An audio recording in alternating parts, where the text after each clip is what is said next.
What's up, you guys? Welcome to the Rona Report. My name is Chijioke Elizabeth, and I'm your host. I'm Chi. I'm Rock. And I'm Marissa. And it's been a while, and we miss you guys, as always. Really special episode because we're going to do something a little bit different today. We hope that, anyone who's watching, we hope that all of you guys are doing well and your loved ones are well. But what we're doing different today is we're actually going to do highlights. So all of us are in our different respective communities. Marissa is actually in Vegas, which is a different, we haven't had representation from Vegas. So I'm really excited to hear what her highlight is. I'm in New York. Rock is also in New York, and she's in Ohio. Cleveland? I'm in Atlanta. Atlanta.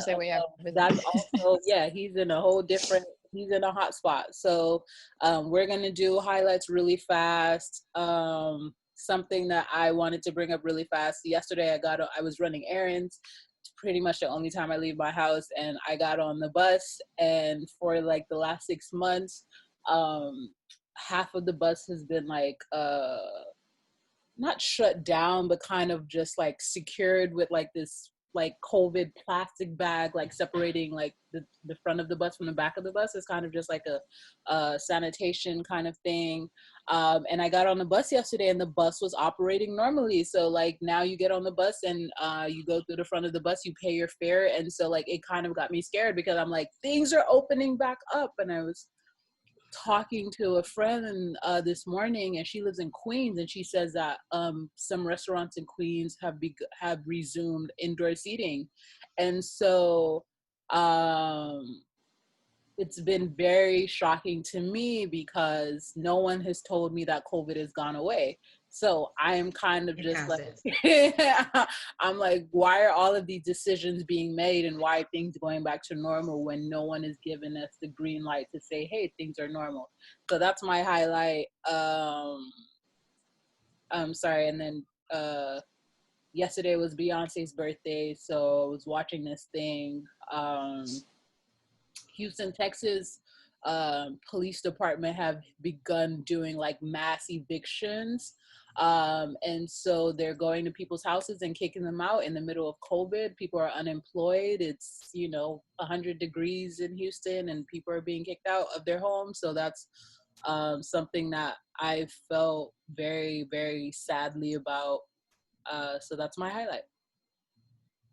I guess my highlight, traveling has been interesting. It seems like everybody's sort of relaxing. But COVID, well, I guess what they're saying is now doctors know what to expect with COVID, so they're better about treating. So I guess that has brought down mortality, but they're also saying that the virus is mutated and reinfecting people who have already been infected. So whatever that means. And concerning just to harp on your point, because apparently the CDC has issued a nationwide ban of eviction. I don't know if that's at all relevant.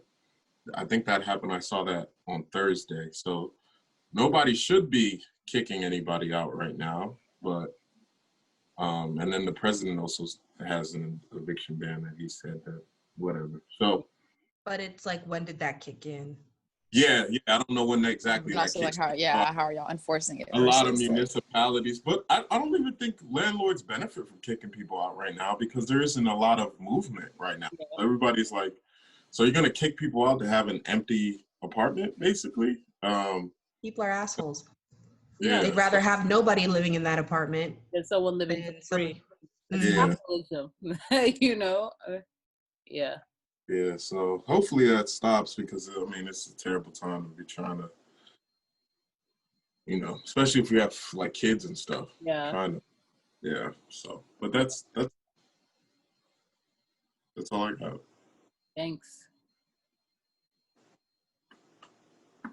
Yeah, I can go quick. And if anything, I feel definitely something that's been coming up is just the fact that again, like protests are still going on, marches still going on, rallies still going on, demonstrations still going on. People still very much like building community within space and doing things like PPE drives or even virtual learning drives. So kind of like, what do students need to be virtual and learn, and like how do we make sure students are getting that? But also just, again, that conversation around the fact that there is no federal leadership in terms of there's nothing universally happening in regard to instruction about being virtual, hybrid, or in person. And so again, there's like definitely precautions being taken, but it's at the end of the day, if you're having any in person, like there's always that possibility, always that chance, and the risk of exposure, but also just like, what does it mean to prolongate the system where people like aren't able to be in physical space while they're doing their learning, and in terms of just students not all being able to learn that way. Like my roommates and I are talking about how like there's literally kids who are sitting in front of a screen who are 5 years old who can't read, write, but they're sitting there being expected to send emails. And it's like, that's just not, like, that's just not how that works. And I feel like as much as the government apparently didn't emphasize what really happened in 1918 to any of us in any of our history classes, there has to be some data on the education and the educational gap that occurred during that time when yellow fever happened. So again, I know our government's never going to actually take care of us or look out for us, but it's like, damn, y'all really just like screwed us over in so many ways, because like y'all have so many opportunities to learn from when y'all fucked up before that y'all have never taken the time to like take a second and reflect on, because y'all had to keep on doing because y'all systems, so y'all to keep on doing instead of taking a second to fucking be, to help people breathe a little bit easier. Because like, again, that's not their goal. And I know we're going to talk about this a little bit with Marissa too, in terms of it's just like, they will spout lies to feed their truths, to feed their power. And that's literally all there is. It's never about people, individuals, or otherwise. It's legitimately just about them and their power, and how they're very much not using it to protect folk. But I think people have always found ways to circumvent not having support from the government. But I think even now more so than ever, more people are seeing just how much they need to circumvent and create systems outside of any kind of governmental structures to figure out how to support them and their community. Yeah. Absolutely. So, okay, so my highlight is that I'm here in Vegas right now. It's a work trip, or looking for work. It's, you know, I thought things would be a little bit different when seeking an apartment. I thought there would be like a little bit more room to negotiate, but no, you need a job first before you come out here. That makes sense, but not a lot of people are hiring. Vegas is basically, I got here Thursday, and it was barren. There was like nobody here, and I was really happy about that, but it's weird. It's like ghostly. It's, all the restaurants are closed. If you want to eat inside, because who the hell is eating outside? It's so damn hot. You have to sign a waiver. You have to sign a piece of paper that says if you get sick with COVID, you know, it's not our problem. You cannot sue us. So I'm like, oh, okay, I'll take my food to go. I'll eat in my room. It's fine. No, I'm not even going to take the chance. So, and also it felt good to leave LA. Like seriously, it felt so good. LA's in the purple right now. We're LA's a hot spot. Las Vegas is not. So like most of the people that come to Las Vegas are from somewhere else. So if they get sick here, they'll just take it back to where they live. Now it's the weekend. Now more people are coming. Now more people are gambling. So I guess my highlight is happy that, you know, I have a little bit of peace right now. I'm enjoying it. But the world is crazy. We're just strapping in for September. I'm glad August is over, but this whole year has been like going through a haunted house.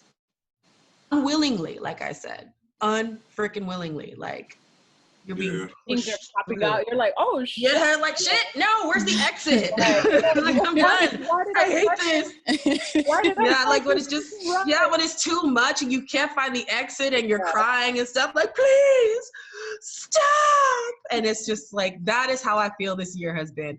And it's just kind of like, where is the end of this? Like, come on. That's just kind of like how I feel, especially, oh, so sad. R.I.P. Don't Chadwick. even say, oh my God. That was, nobody was ready. Nobody was prepared. I just want to This say. year, just so many different, yeah. I know. So I was just like, of everything, damn. But I mean, like, I'm just glad August is over. Yeah. That's basically where I am. Just get this damn year over with. I cannot do it anymore.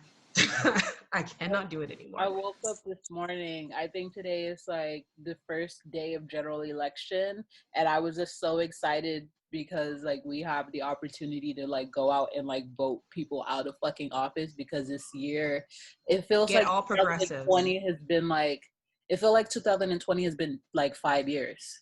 And I really like have faith that everyone's gonna go out and vote. Cause I'm like, if you're not looking at your world right now, and you're like, yeah, fuck this. Like, even if you're like the least political person and you have no interest, like at least you're like, nah, we can't do this. I'm hoping on enough people who just are. I hope people are just quietly gonna go. Yeah.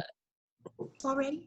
This is like so. I'm also long. weak because it's like, are you not going to talk about the fact that you literally got impeached the first time you were in office? Right. He's been impeached, girl, Like, and these my God, idiots. Yeah. I think It's people so upsetting. that was so long ago. People forgotten that.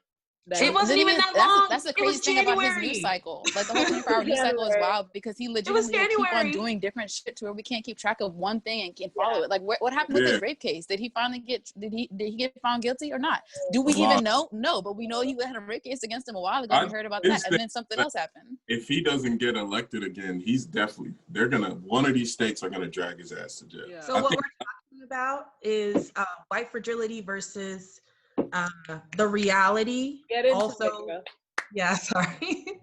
Versus the reality of what's actually going on. That's what we're talking about right now, in case there's that front part that's gone.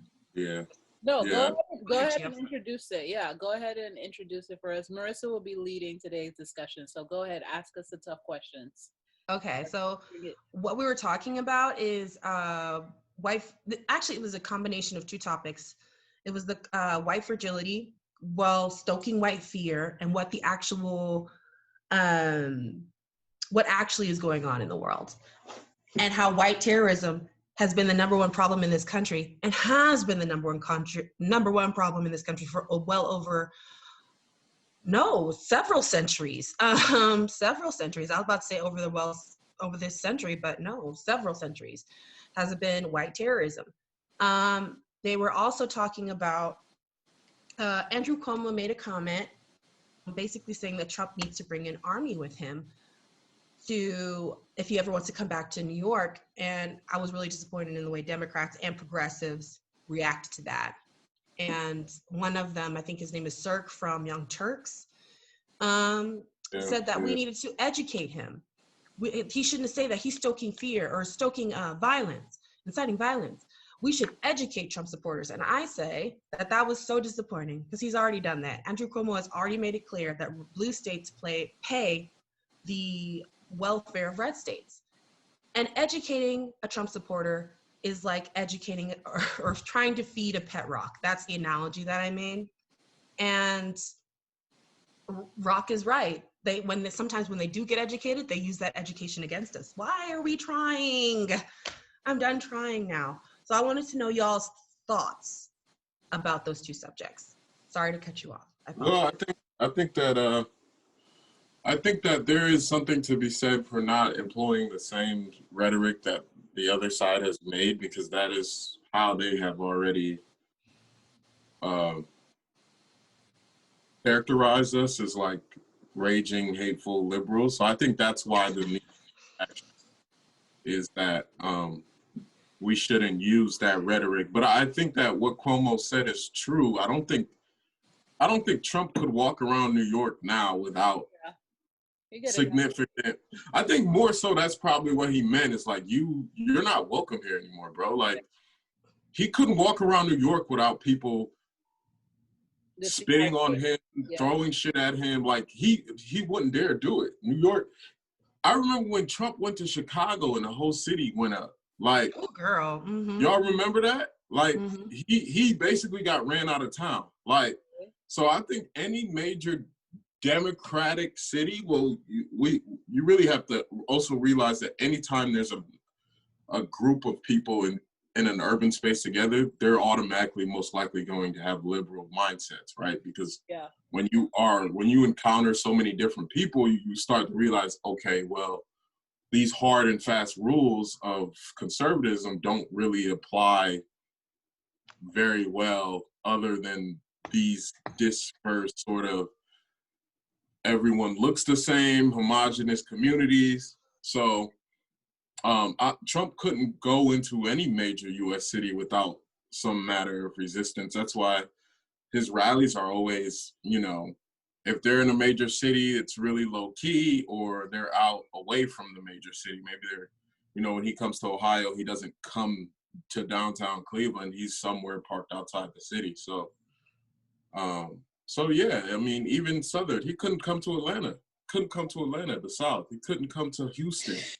He couldn't come to Dallas. Like, there is no major city where Donald Trump could walk around freely as an American president. Yeah. And that is... Or come into town. It wouldn't be safe for him. Like, people can't even walk by his building without trying to flick that shit off. Like, there's no way he could physically walk. He can't even walk by his own building. Like, Mans hasn't been home. Mans has been at his golf course. Yeah. Honestly think the man is a New Yorker through and through, and he's not able to come into New York. Yeah.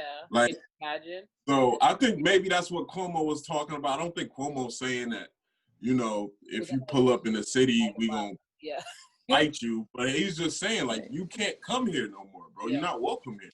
Yeah. So...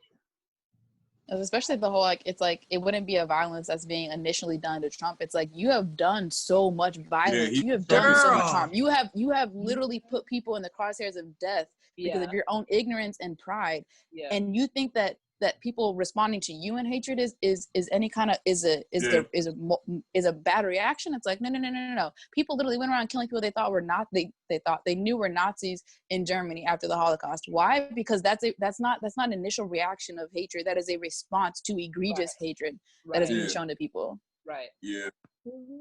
Girl, you heard of you. I mean, we all heard the talk when Andrew Cuomo's like running around saying, I need 40,000 ventilators. Over 30,000 people died. Yeah. That's just not saying how many people got sick. Yeah. He said, I need 40,000 ventilators. And this idiot was talking about, well, why didn't you order them last year? Ooh, why? Just give him what he needs. This is what I'm saying. Like, he was actively standing all of this is kind of just like reminding me, or like just bringing to the forefront of my mind, like this idea of white terrorism. Like, what Donald Trump is doing is terrorism. What he has been doing is terrorism. Every time he sticks up for violence against people, I'm thinking of, like, is it Virginia?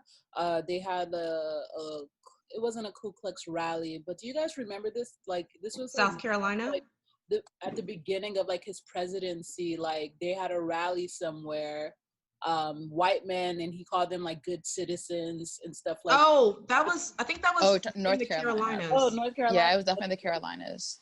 That was the first time they had a massive amount of white people who had nothing to do with a town or city come into a town and city to defend the whiteness of that town and city. Yeah, and the man drove through a crowd of protesters and killed someone. And he supported that. And if that's not, he not only supported them, he also, like, praised them. And if that's not white terrorism, if you supporting people who are blatantly against another group of people, if that's not white terrorism, like, then I don't know what is. If you, like, I don't know, like, I just see so many parallels between him, like, obstructing justice as far as, like, police brutality, but also as far as, like, not setting proper, like, procedures and things in place for COVID. Like, you're letting people die. Any act that does not protect, or, like, willfully, like, stands in the way of someone, like, being safe is terrorism. You get what I'm saying? No, yeah, I totally, I think the issue with Trump is that there's so much volume of bullshit from him that it's hard to pin him down for like one thing. It's like, and it almost makes you seem like you're being crazy. Yeah. When you start listing out these things, right. It's like overwhelming for you. You're like, but he did this, he did this, he did this. And you're like, no, he didn't. There's no possible way. You're like, no, he literally has done all of this. All of these things, like from the Muslim ban in like 2000, what was that, 2006? Was that 17? I was like, when everybody right was running came, yeah. Airports to like, I mean, it's just so much shit. Like you just, it's kind of hard to be like, to fathom it and put it into, and to almost package it in a convincing way. Yeah.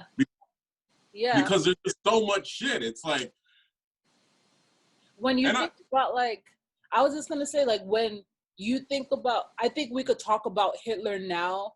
He did, you know, I don't know, like, I didn't live during that time. Obviously, I wasn't born at that time. But, like, when it's going on, like, I'm sure people are like, no, he's not. Nah. You know, when you guys heard about it, like, no, he's burning it. He's burning, he's burning people. Like, no, he's not. But it's like, 50, like, 60 years, 70, you're like, no, he was really doing this. You're really gassing people. And I mean, the thing is, you still right now have people who are Holocaust deniers who say that shit didn't happen. Yeah. And it's kind of like, and the thing is, if you have people who are willing to deny white people their trauma, imagine how in the world can you imagine anyone sitting with the trauma that Black people have experienced and been put through in this world? Like, are you kidding me?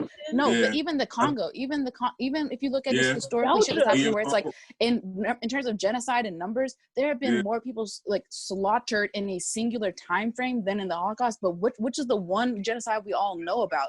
The Holocaust. And again, that's not even me trying to say it's like a thing of devaluing anyone, but more so me thinking about like the manipulation of history and how much that impacts our present. I actually think Joe Biden has been doing a good job in marketing and attacking Trump. I didn't expect to be saying that. I think he's pointing out a lot of his bullshit, and I think that Trump isn't helping himself either. It'll be interesting to see how people's mindsets are concerning the uprisings in like Kenosha and Minneapolis, stuff like that. I think white people are at the point where they understand, okay, this shit is wrong, but now they're kind of at the point like, well, can you guys stop fucking shit up, please? Like, so I don't know. And as much as we would like to say, well, it's gonna take white people to get this man out of office because they're the ones that brought him in office. Like it's not something people white women like look. Yeah. Who was ever like, I remember because I actually, when Trump got into office, I remember like I already knew from the get. I couldn't believe that Trump was elected. Like I was sick when he got like elected, but I was dating this white guy, and he had told me that like his parents had voted for Trump, and like he was like, obviously I didn't vote for Trump, but like, you know, but like I guess what I'm like where I'm landing is like there was so much. They were like, but he's a businessman, and like we're tired of politics, and like let's put someone. There was so much like also the audacity of white people saying they're tired of politics, and politics always work out to their advantage. There was so much like, but let's give them a chance. You feel me? And like I feel like all Black people were like, no, what do you mean? Like this doesn't make not all. Sense. So like not all. Now I'm like scared for that again.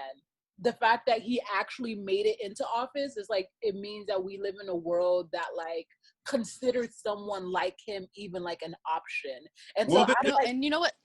Oh. Go ahead, Brock. She was like, go ahead. No, but it was more so just me being so irritated because I feel like white people, again, part of white supremacy and whiteness and how it like operates in terms of it's institutionalized and it continues to replicate itself is that white people are always willing to give other white people the benefit of the fucking doubt. Even when they show their ass. Exactly. It's like they will never give a Black person any form of benefit of the doubt, but like legitimately I've had situations where like where I'm okay. So again, like I work in youth development. I work with people who supposedly care about identities and experiences, or whatever. And I've sat through a whole conference being called Alicia Keys by another white person, and told white people who I work with, saying like that should happen, that disrespectful. And if that had happened to, and like me just saying, if she had done the same thing to a student, I would have responded a very different way. Let it be known that only because I don't give a fuck about her or what she thinks of me or calls me, that I don't entertain her. Because I'm not going to respond to her when she calls me that. She can call me all she wants. I'm not going to respond to her. I don't give a fuck. But if she did it to a student, that would be different. That's a problem. But it's like in that same situation, how do my coworkers respond? They said, oh, I'm sure she didn't mean it. And I'm kind of like, why is it so hard for you to assume and to see the evil in your own people? Yeah. When that's all we, Because when we literally have to be on guard for that all the fucking time. That starts to mess with their view of themselves. Yeah. Like people have an internalized savior complex. Like Black people and people of color may have a view of them as a savior. They believe that they are the universal good. Yeah.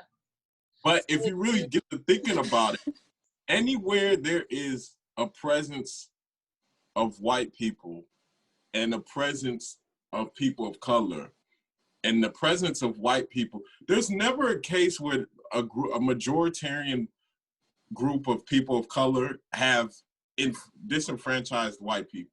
Like maybe some people will say South Africa right now, but even then, the white people. Y'all, come on.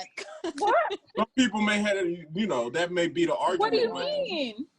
You could even You're like, how? I'm just saying that some people might say, "Oh, well, the South Africans are taking land and da da da da," but white people still have. It was their land. I know. What are you talking about? I'm just saying what people might argue. Okay. So, but there's never been once because of this. I do want to sorry Marissa, really really quickly, because I feel like we haven't even got into the root and the actual discussion of white terrorism, which is not talked about at all. When we talk about I want to even look at it through the lens of police brutality and who's actually going into communities of color and murdering people and trans women and all of these things is under the umbrella of it's like the elephant in the room that no one wants to talk about.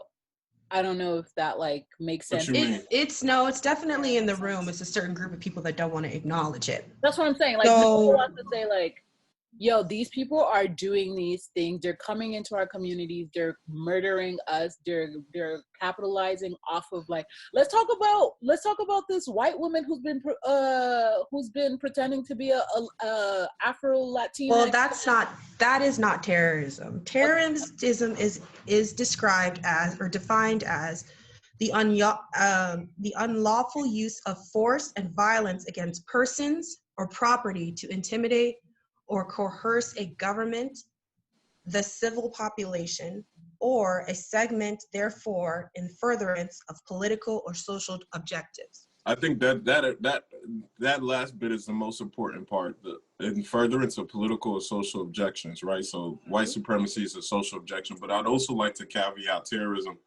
doesn't have to be physical or property. There's emotional terrorism, there's psychological terrorism, there's levels to terrorism. I think actually most of American life for Black and brown people has been a constant terrorism real. It's a constant.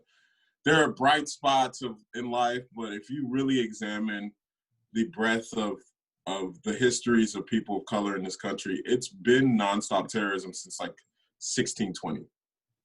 So that is what the federal regulations describe terrorism as. And we know that terrorism is alive and well in this country, but it hasn't been white terrorism.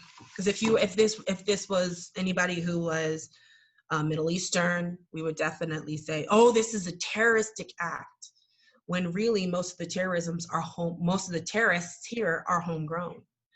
The last largest act of terrorism, because most Black people used to live in the South, right?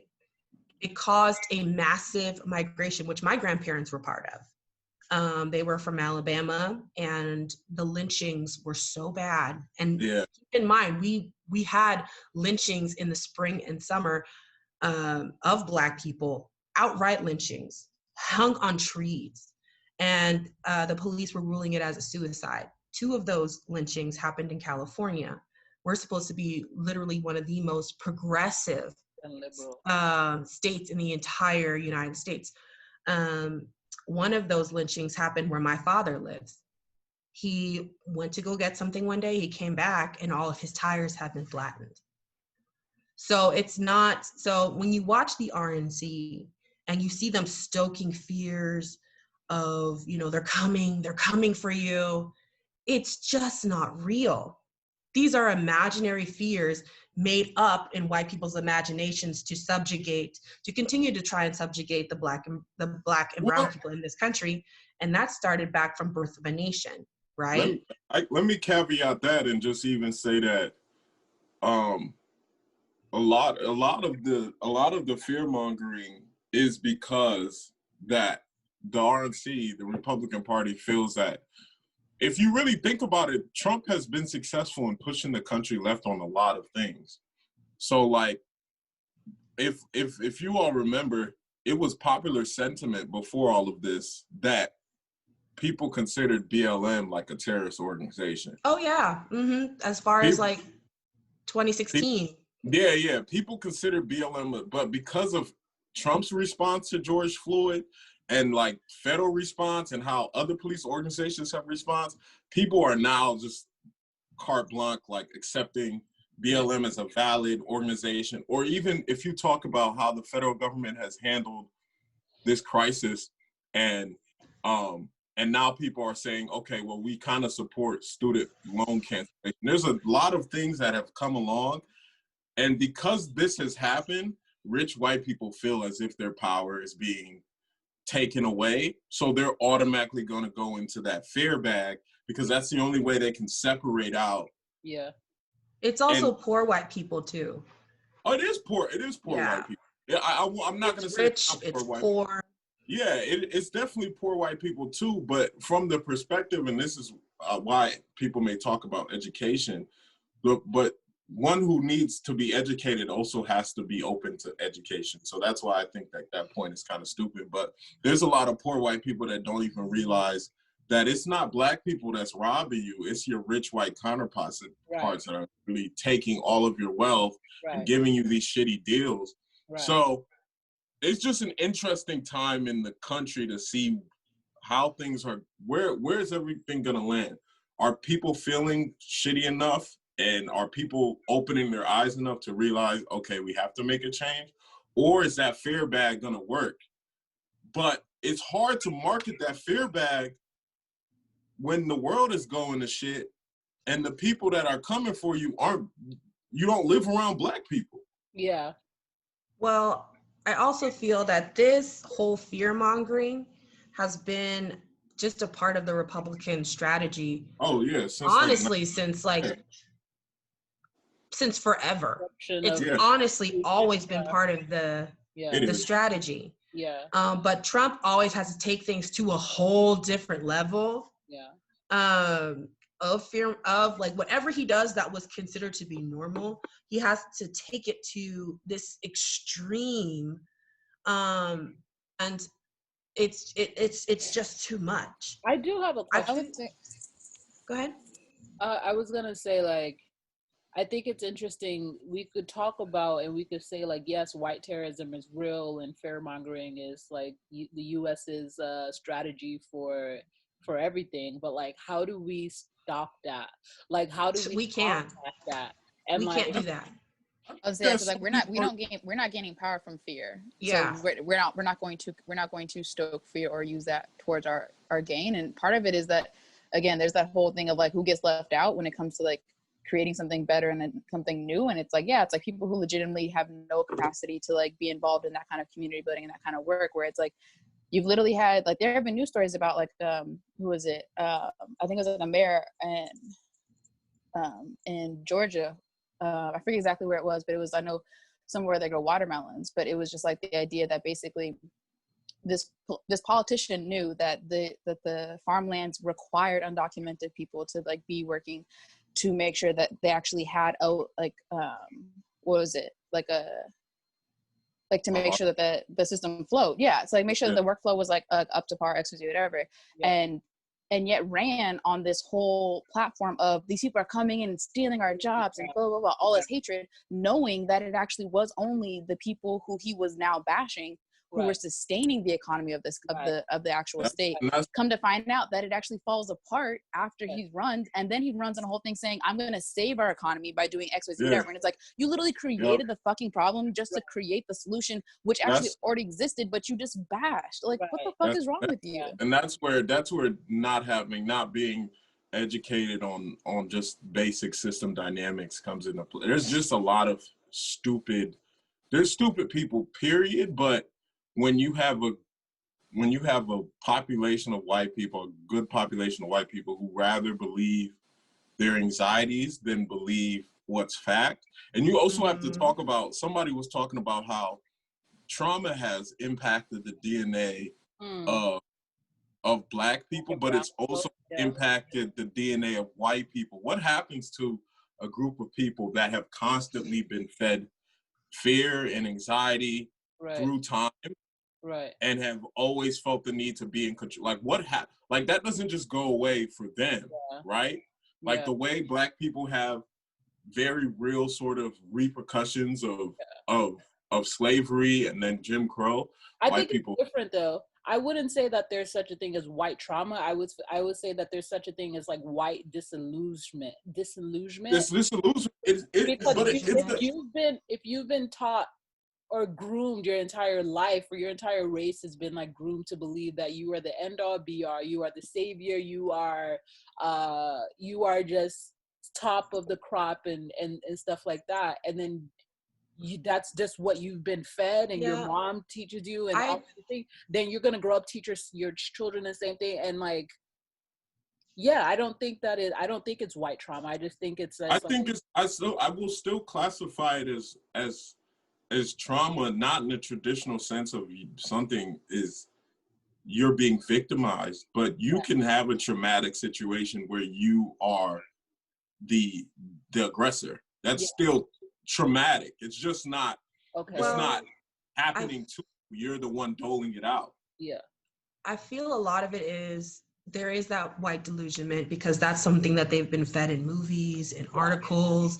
There always has to be some sort of white savior. And if you constantly see that being represented to you, you're going to think that it's true. But it's also, it's that white fragility of, I don't want to talk about it. That wasn't me. I didn't do that to you. That's not my people. But we need to have a conversation. It's not about your feelings personally. It's not about, even if you're so well-intentioned, we need to discuss it so we can solve the problems that are going on right now. And because history right now keeps repeating itself. It just keeps reincarnating itself into something else. And go ahead. Sorry, Marissa. I was gonna say, it's like, I think it's so interesting, like really fast, that like 6 months in, 8 months into COVID, and like, you know, people like supporting protests and rallies and stuff like that. It's like we still haven't had the conversation that like America was built on the backs of black people and black and brown people. It's like we know that bandages. I mean, black people of black people know it, and black people are willing to talk about. White people don't. But white people don't want to talk about it. All these corporations are pouring money into like black organizations, but it was like, you could pour money, yes, give us your money, but let's also still have the conversation and for this system to be changed. It's an expensive conversation to have, though. That's what really is the issue. I think in California said they were starting to talk about reparations, but talk about it, but they've been talking about it. But it's also like reparations are a start. And that's the thing too. It's like it always feels like there has to be just a checklist of like, well, if I do this every day, then I'm not racist. If I do this every whatever, then like I can be counted as not. And it's like, no, it's not about like you doing an instantaneous act and then all of a sudden everything being absolved, because I'm sorry, but like she was just mentioning, like epigenetics, the generational trauma of what like our people have gone through in like this country, like that's not going to go away in one generation. It's not going to go away from one paycheck. So therefore it's like, no, it's like y'all need to recognize that it's not just about like, I think that the cost that we're talking about isn't just that one that's like actual has a dollar sign behind it, but it's also that cost of power. Like how much are you willing to give up your power to actually have this conversation? I think that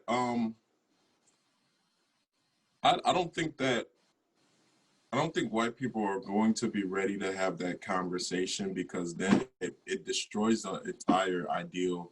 It destroys mythology of America. If you really honestly think about the mythology, But don't you feel like white people now more than ever, because Black people did say, stop asking me to educate you. Stop it. You educate yourself. Pick up a book just like I have. And I have seen a lot of white people, even if we are in quarantine, trying to educate themselves, trying to see our point of view. Because I got tired of educating white people because it felt like an argument. Right. I'm not here to argue. I'm telling you how it is. Oh, but what about this and what about? Okay, delete. Like I'm done with this whole conversation because that's not what I'm here for. I'm not here to validate you. I think that's happening, and that's what I was talking about with Trump and moving the country a lot of on certain things left, because he's been such pushing left. Such glaring. Like he's just such a obvious like it's evil. just such a really evil kind of like he just makes you like, okay, damn. Like I think Trump embodies, and when I'd say this to people, Trump is the president America deserves.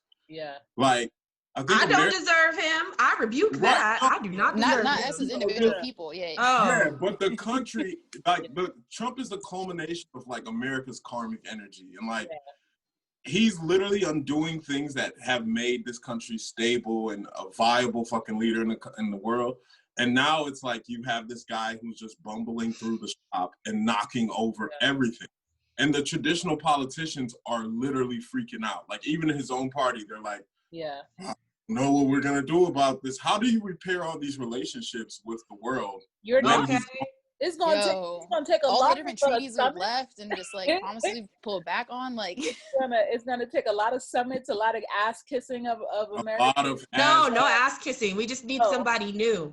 Honestly, we need somebody new. I mean, Joe Biden could do it because Joe Biden represents that old world where it's like Joe Biden will be ass kissing. Joe's already said he'd be ass. He said as election night he would get on the phone with world leaders and start saying America's back, like please, like don't this is a game. But I really want to say something really fast. I think that you bring up an excellent point, Chi, about like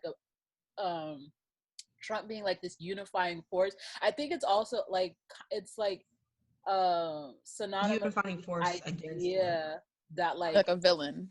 He's a villain. Yeah, if you align with Trump, I think more people are starting to be like, I can't, like, if Trump says something, I have to do the opposite of that. Like, I can't be associated with that because it's like, it's so bad now. It's like, if people are coming out like, fuck, it's like so blatant how many people are against him, where like so many people are like, okay, well, I can't be associated with that, let me go to like the majority, right? So I wanted to say that, which is a good thing, because it's like it took that for people to be like, yo, we were fucking this is I think people at first didn't want to be seen partisan. That was the fear. Like now people are like, well, it's not democratic to be against Trump, he's just wrong. It's just a moral thing.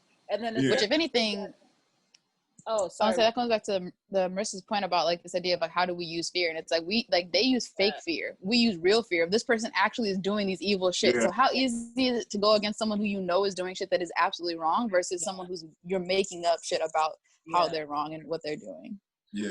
And then the last point that I wanted to make really fast, because I feel like this is so important, is just like, I think the history or the DNA of the United States of America is that there's always had to be a bad guy. America runs on being the good guy, being the superhero, going in the world and saving people and saving democracy. And I think what's happening now is this, the illusion taken down. Is this like gone?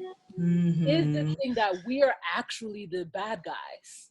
Like this In whole a lot time, of this whole time we've been going across the world and doing all these things, but now it's like COVID has definitely showed that, like, oh no, we have a lot of. Yo, I want someone to rewrite a history book right now. Let's go. Like the whole thing. Just sit with a regular need to textbook be and rewritten. rewrite it. Yeah. Right They need next to be it. rewritten. I remember when I was little and I was learning history, and I learned that my family was, the Native American part was from the Blackfoot tribe, and they taught the story of Lewis and Clark. And the way that they said it was Lewis and Clark went through and they were harassed by the Blackfoot tribe. And I remember being so sad about that. I'm like, oh no, like those are, I don't want to be a part of that. They were wrong for that. But it's the way that you're taught things. Yeah. You are on my land. What the hell are you doing here? Right. You're going to bring a whole group of people? No. Like being the worst harassed. part is Who walks into disease. my house? And disease. Yes, get out. Disease. You are not welcome. Yeah, Disease. you're not welcome here. No, Yeah. fuck it. I'm so sorry. And I'm like a humanistic person. Like people are people, but white people, like historically, are dirty people. Like, and I'm so sorry. Ooh. Like, let's not like it's proven in history. Like Europeans. Yeah, that's what I meant. Like, Yeah. that's what I meant. Like, Europeans. Europeans, when they come places, they fucking bring disease and they ravage communities and worlds, and like it's bad. I'm sorry. Like, I hope my white friends watching this are not like, Liz, we can't fuck with you anymore. But like, no, it's. I mean, if they are, then they're not your real friends. Because in actuality, It they is- should be able. I To mean, like, how I beautiful would it be to be able to hold yourself and your community accountable instead of saying, "Oh, well, we didn't." Oh, well, no. We were like, what we did was wrong. What we did was evil. That was fucked up, and we want to make it different now. Like, how beautiful would it be if, as a country, our history book said we villainized XIZ, whatever, and like that was wrong. Like, how, like it's so like so concerning to me how hard it's for like as a country, but more so as like white people, to like sit back and really just be like, yo, like instead of sitting here arguing the facts of the situation, what if I sat with the horrible truth of the worst version of the story of how it's being told and describing me? Like, Thank you. Marissa, you want to close us out? I think we're at time. Marissa's like, we gotta go. People Marissa has to check out. Yeah. But, okay. So in conclusion, I believe that the fears that are being stoked are nowhere near what the actual reality of America is. And now not just America, but the entire world can see it. I don't know how people don't find that as embarrassing or how the fears are not matching up, but also other Americans are seeing that too. I've never seen so many white people, and especially white people who are prominent and in power, use their platforms to say like, this isn't real, this isn't happening. You should have no reason to be afraid. Even that one Fox News host or Fox News anchor had to go on and tell like, the Mexican caravan, even though he would sound like he was talking to children, nobody's coming to hurt you. So it's not even just us making noise anymore. I feel like we are all starting to come together and see the hypocrisy for what it is, that it's not matching up. And I'm praying to God that this is going to be the last time that Republicans are able to use this very ignorant strategy that they've been using since basically the founding of this country, where the fear is stalked and people are not educated or not educated properly, to understand that this is not the way we go about things, and this is not the way we come together as a country. And I am very hopeful for the future of this nation. I am. Shockingly. Marissa 2024 for president. All right, you guys, this has been wonderful. Thank you guys again for, always teaching me. I'm always learning whenever I'm here with you guys. We hope if you're watching that you're also learning along with us as well. This has been a Rona Report. My name is Elizabeth Chijioke. I am your host. I'm Chi. I'm Rock. I'm Marissa. And we'll see you next time. Bye. Bye.